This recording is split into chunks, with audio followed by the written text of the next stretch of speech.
Guys, don't forget to subscribe and share this video with your friends and family. Also, let me know where you're watching from. Moving to Cedar Hollow wasn't my choice. It was one of those small towns that felt frozen in time, where everyone knew each other, and strangers stuck out like sore thumbs. My mom had taken a job at the local history museum, and I, at 16, had no say in the matter. Our new house wasn't much to look at, a narrow, creaky old thing squeezed between two bigger houses that seemed to lean in just a little too close. The floors groaned when you walked, the windows rattled with the wind, and the whole place smelled faintly of dust and old wood. But there was one thing about it that really unsettled me. A hatch, right in the middle of my bedroom floor. At first I thought it might lead to a basement or storage space, but when I tugged at the handle it wouldn't budge. The wood around it was old and slightly warped, as if someone had tried to nail it shut long ago. It felt wrong. Probably an old coal chute or something, Mom said when I asked. She barely looked at it, too busy unpacking. Just leave it alone. That first night, I shoved my dresser over the hatch. Just in case. For a few days, nothing happened. I spent my time unpacking, avoiding the weird stares from kids at my new school, and staying up too late watching movies on my laptop.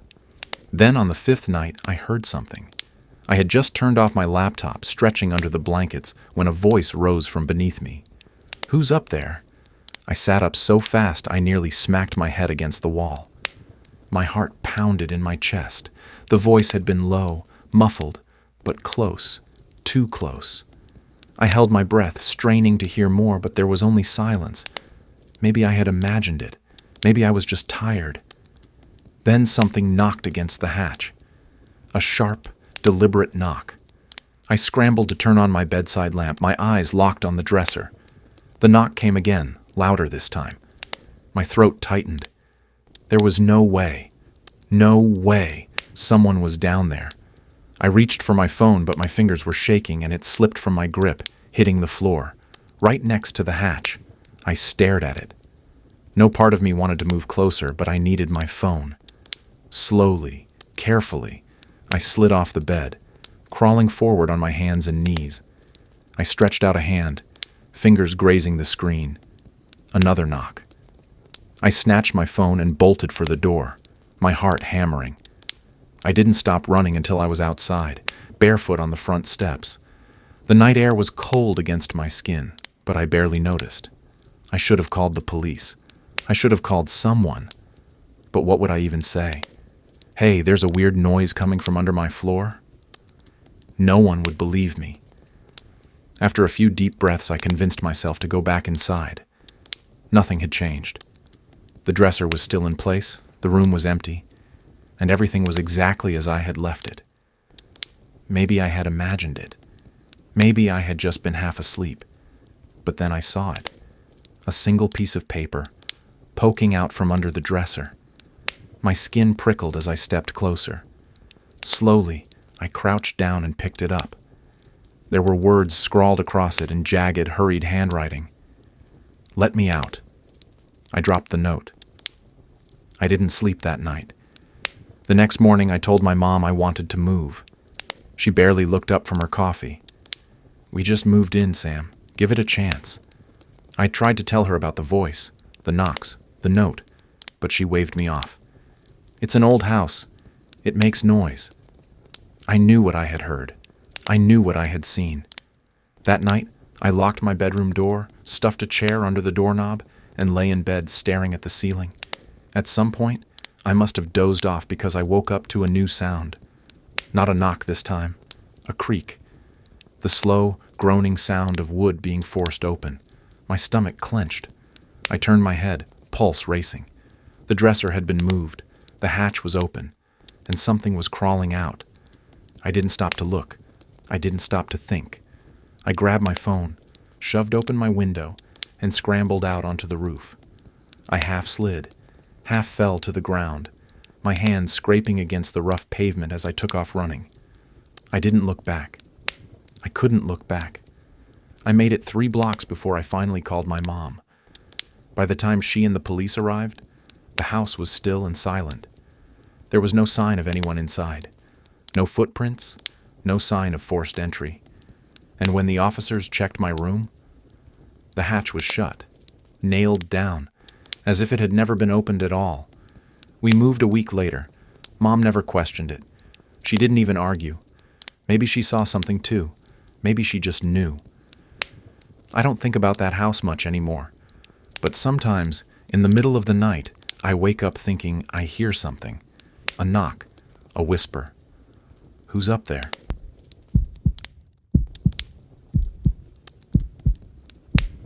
I had been working security at Ironwood Freight Depot for almost 10 years, guarding crates, patrolling empty loading docks, and keeping an eye out for trouble. The job wasn't exactly thrilling, but it paid the bills, and I liked the solitude. Most nights, nothing happened. A few late deliveries, the occasional stray cat darting between shipping containers, just the same old routine. But there was one night that still makes my hands sweat just thinking about it. It started like any other shift. I clocked in just before midnight, grabbed my flashlight, and made my first round. Ironwood Depot was massive. Rows of steel warehouses, towering shipping crates stacked 3 high, and train tracks stretching into the distance. A single freight train had pulled in earlier that evening, its cargo still waiting to be unloaded in the morning. I was halfway through my patrol when I saw it, a black van parked just beyond the chain-link fence. Nothing unusual about that. Drivers sometimes pulled over to rest. But then the headlights flicked off, and the van just sat there, unmoving. I radioed the front office, but nobody responded. Not surprising. The night shift supervisor, a guy named Lenny, had a bad habit of falling asleep in the break room. I sighed and decided to check it out myself. As I approached the gate, I noticed something strange. The van's back doors were open, and the fence, the padlock had been cut clean through. My stomach tightened. Somebody had gotten inside. I pulled out my flashlight and stepped cautiously past the fence. That's when I heard it, a faint rustling coming from the stacked crates near the train tracks. Someone was back there. I kept my footsteps light, staying close to the shadows. My flashlight beam swept across the ground, revealing footprints in the dust, multiple sets. Whoever they weren't alone. Then, a noise, metal scraping against metal. I turned toward one of the container doors. It had been pried open just enough for someone to slip inside. Holding my breath, I crept closer and peeked in. The dim glow from my flashlight caught something shiny. Crowbars, bolt cutters, and a pile of crates that had been forced open. I wasn't dealing with a couple of dumb kids looking for a thrill. This was a robbery. I reached for my radio again, whispering into the mic. "Lenny, you awake? We got a break-in. Get someone down here." Static. Then, a whisper. Close. Too close.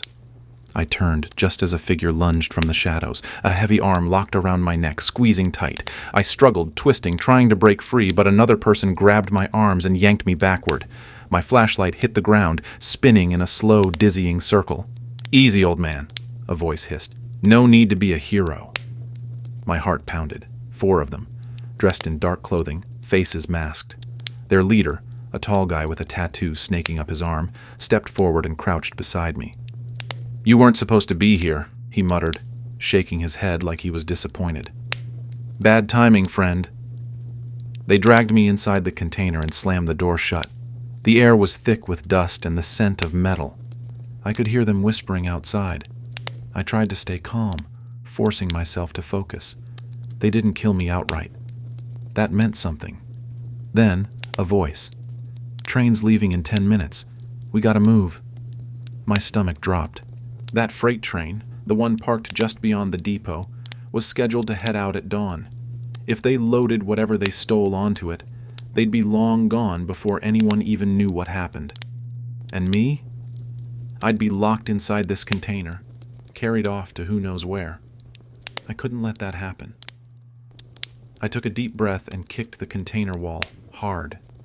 The sound echoed, but no one outside reacted. They must have moved farther down the tracks. I fumbled for anything I could use. A loose bolt, a broken plank, something. Then I found it. A rusted metal bar. Using every ounce of strength I had, I jammed it between the door latch and pried upward. The lock groaned, but it didn't budge. I needed more time. Then, sirens. Flashing red and blue lights painted the metal walls. Shouts erupted outside. Footsteps pounded against the pavement. Someone had called it in. The lock finally snapped.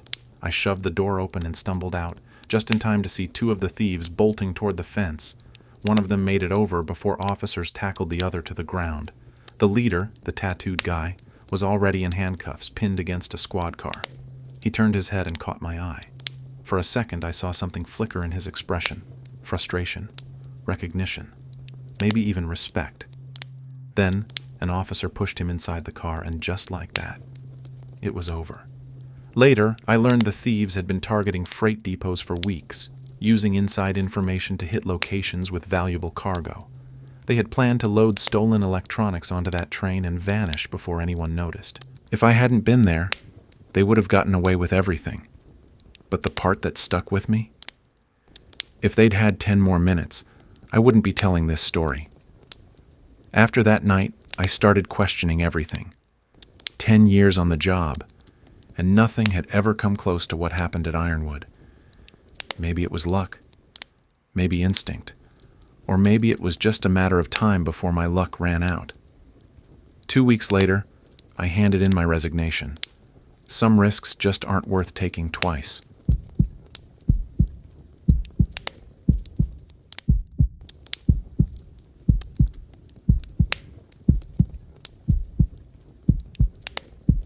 This happened a few years ago, but even now, thinking about it fills me with an unsettling feeling. The only reason I'm sharing it is that enough time has passed, and I feel safe enough to put it out there. Back then, my wife and I had just moved from the city to the suburbs. With 3 kids, our youngest just a newborn, our apartment had become unbearably cramped, overflowing with baby gear, toys, and the general chaos of family life. When we found a nice house in a quiet, safe neighborhood, it felt like a fresh start. The neighbors assured us it was the kind of place where people left their doors unlocked. The house wasn't huge, but it was a definite upgrade from our tiny apartment. What really caught my wife's eye was the backyard, a slightly overgrown garden with old stone statues scattered throughout. They were weathered, a little eerie, almost like something out of Game of Thrones, but she loved them, saying they gave the yard character. I didn't care much either way, so I left everything as it was. Less work for me, and that was fine. A few days after moving in, I was looking out the window when I noticed something strange. One of the statues, an angel, was facing away from the house. All the others faced towards us. I could have sworn they had all been positioned the same way before, but I wasn't sure. I brushed it off as my memory playing tricks on me. The next morning I looked again, and another statue had turned away from the house. This time I knew something was off. I asked my wife about it, but she shrugged, saying she hadn't noticed anything. My first thought was that it was my son Jimmy. He was a little prankster, always up to something. But when I asked him, he just gave me a blank stare, as if I was crazy. I couldn't shake the feeling that something was happening, but I had no proof. I didn't want to overreact, so I let it go. Besides, I had bigger concerns. Money was tight, and I was living in constant fear of losing my job. Days passed and nothing else happened. I started to relax. Then one evening, I looked out the window and felt my heart stop. All of the statues had been moved, now lined up in a perfect row along the edge of the house, standing like silent sentinels. The sight was beyond unsettling, like something out of a horror movie. I could feel them watching me, even though I knew that was impossible. I stepped outside cautiously, scanning the yard, making sure no one was lurking in the bushes. It was daylight, but my paranoia had taken over. Gathering my nerve, I approached the statues, trying to make sense of it. When I tried to move one, I realized something chilling. They were too heavy. There was no way a single person could have lifted them alone. As I stood there, my wife came outside. The look on her face told me she was just as freaked out as I was. She suggested that maybe some neighborhood kids were messing with us, trying to scare the new family on the block. But that made no sense. We had met our neighbors, and they all seemed normal, friendly. Besides, this wasn't some harmless prank. This was harassment. We called the police. As expected, they couldn't do much. They suggested installing security cameras, but we didn't have the money for them. I told them we'd look into it, though deep down, I was reluctant. It felt extreme, even if every fiber of my being was screaming that something was wrong. For a while, things seemed to calm down. I told myself it was just a fluke, a bizarre prank that wouldn't happen again. I was wrong. One weekend morning, after breakfast, I stepped outside to play in the yard with the kids. That's when I saw it. Spray painted in bold black letters across the back wall of our house were the words, "Go away." I nearly dropped my son. Without thinking, I ushered the kids inside and told my wife to stay with them. Then, something inside me snapped. I wasn't a tough guy, never had been. But I started sprinting through the yard, screaming threats at whoever had done this. But there was no one there. After a frantic, fruitless search, the fear set in. This wasn't just vandalism, it was a message. Someone wanted us gone. The police came again and took another report, but without any leads, they couldn't do much. I begged them to stay on the property in case whoever did this came back, but they refused. As far as they were concerned, it could have been some delinquent teenagers. I couldn't believe it. That night, my wife and I were on edge. I kept looking out the windows, half expecting to see something. Then, just as I was starting to think we were safe, I heard my wife scream. I ran into the living room and saw her pointing out the window. Standing in our backyard were 5 people, each wearing white face coverings. They were dancing. The movements were jerky, unnatural, like puppets with invisible strings. We just stood there, frozen, watching them in horror. I don't know what they were trying to do, but it was the most disturbing thing I had ever seen. My wife was hysterical for weeks, begging me to move. I promised her that if one more thing happened, we would. But moving would have ruined us financially, so I convinced her to stay. Luckily, after we installed the cameras, nothing happened again. But the scariest part? We still live in that house, and we never found out who they were or what they wanted.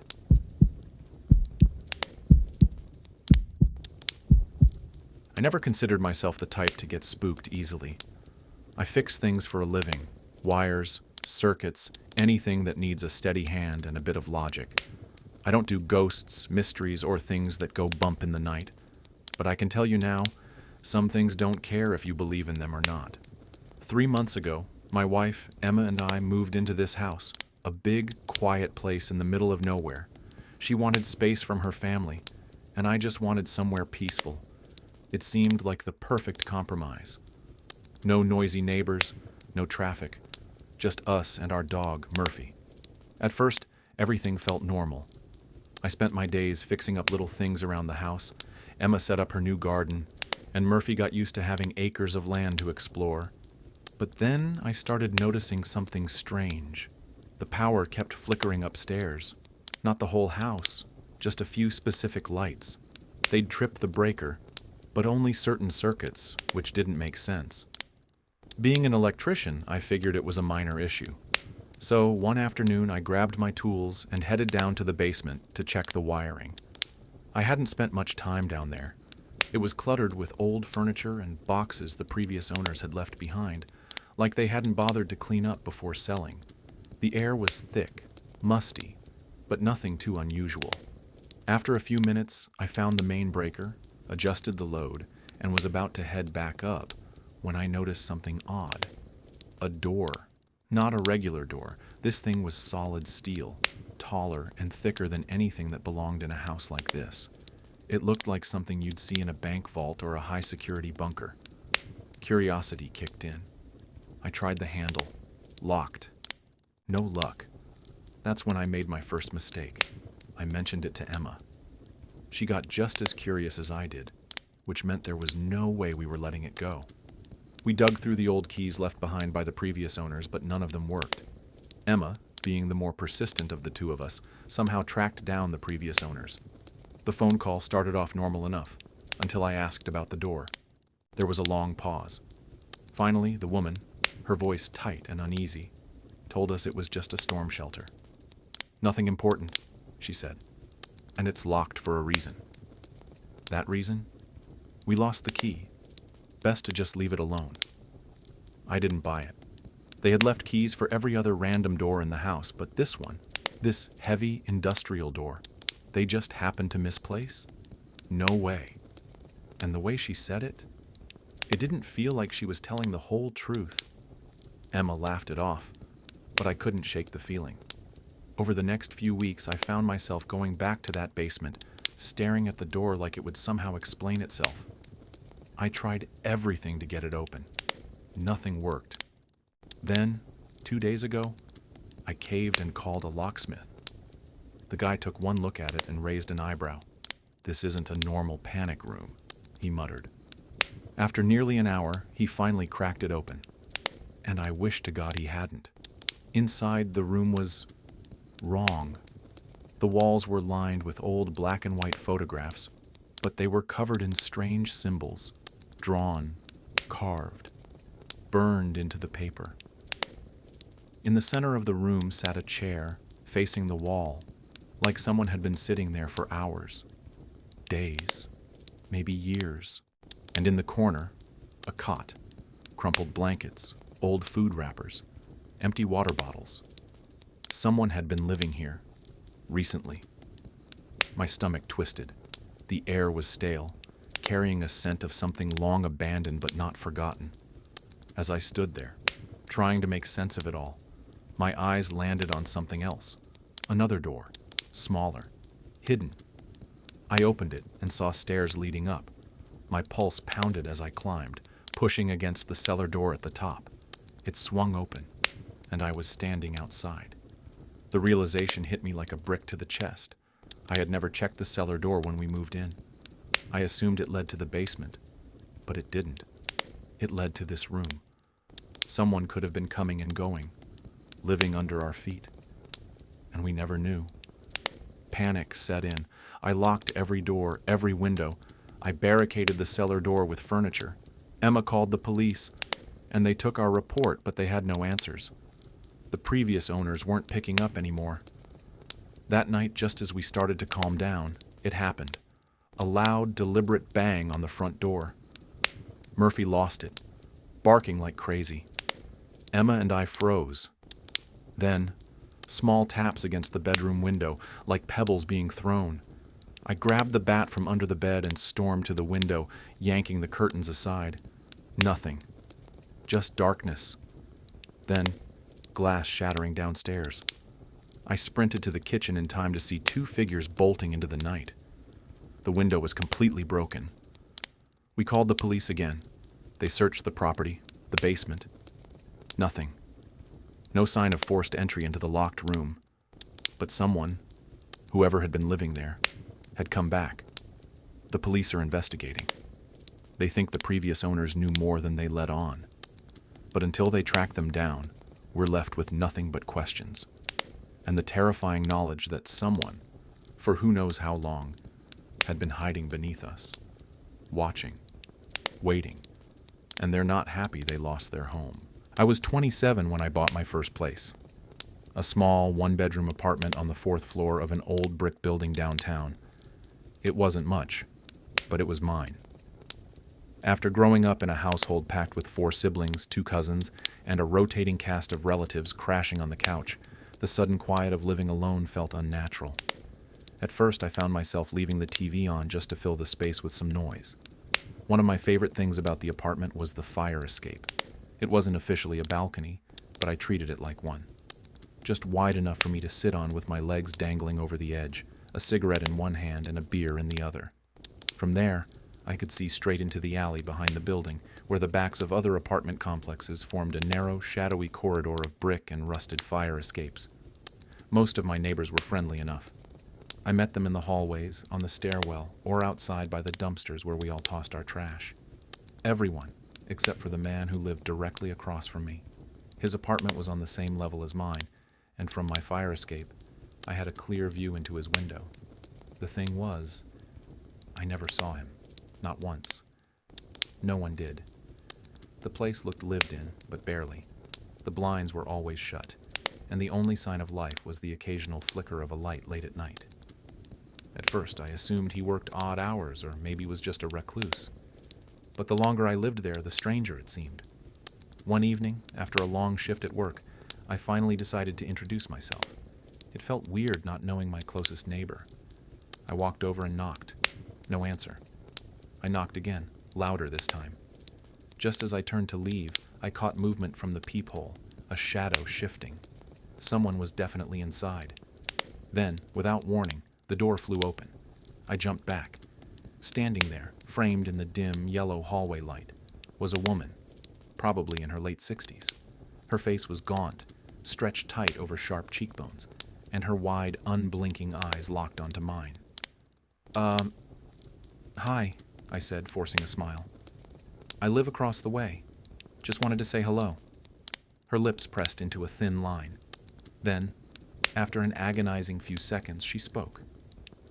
Did you take him? Her voice was raspy, barely above a whisper. I frowned. What?